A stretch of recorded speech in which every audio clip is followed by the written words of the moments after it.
d'Indira, une jeune fille brillante de 15 ans, première de sa classe et fierté de son quartier populaire.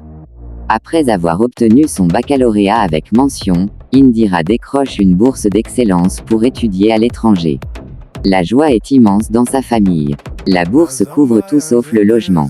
Après de longues recherches, elle trouve une résidence abordable située à 15 minutes du campus, mais juste à côté d'un cimetière.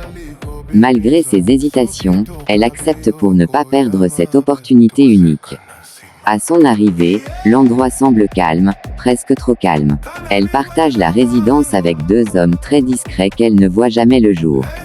Rapidement, des phénomènes étranges commencent. Chaque nuit, elle tombe dans un sommeil anormalement profond, sans rêve, avec une sensation de vide au réveil.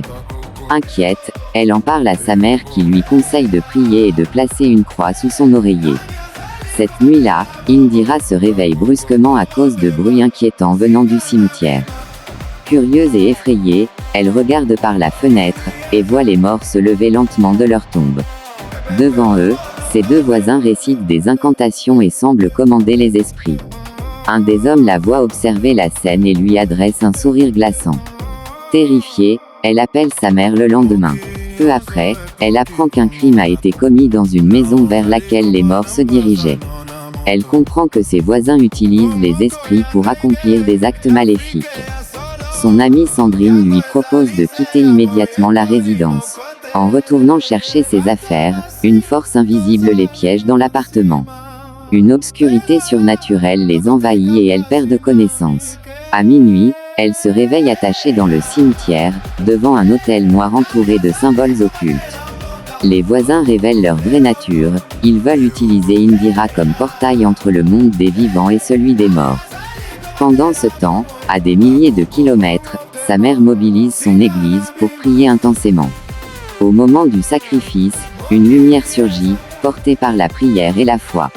Indira entend une voix intérieure lui rappelant qu'elle est plus forte qu'elle ne le croit. Ses yeux brillent d'un éclat blanc. Les chaînes se brisent. Une onde lumineuse renverse les esprits et détruit l'autel. Les voisins sont consumés par la lumière. Indira et Sandrine s'échappent, mais un lien spirituel semble subsister. Avec l'aide de l'oncle pasteur de Sandrine, elle participe à un rituel de délivrance. Les prières brisent définitivement toute attache sombre. Libérée, Indira retrouve un sommeil paisible. Elle reprend ses études avec détermination et crée une association pour aider d'autres étudiants en difficulté. Sandrine réussit également brillamment son parcours. Le jour de la remise des diplômes, leurs familles sont présentes. C'est une victoire de la lumière sur les ténèbres. L'histoire se termine sur une morale, écoutez les signes, ne pas ignorer les dangers, chercher de l'aide et garder foi.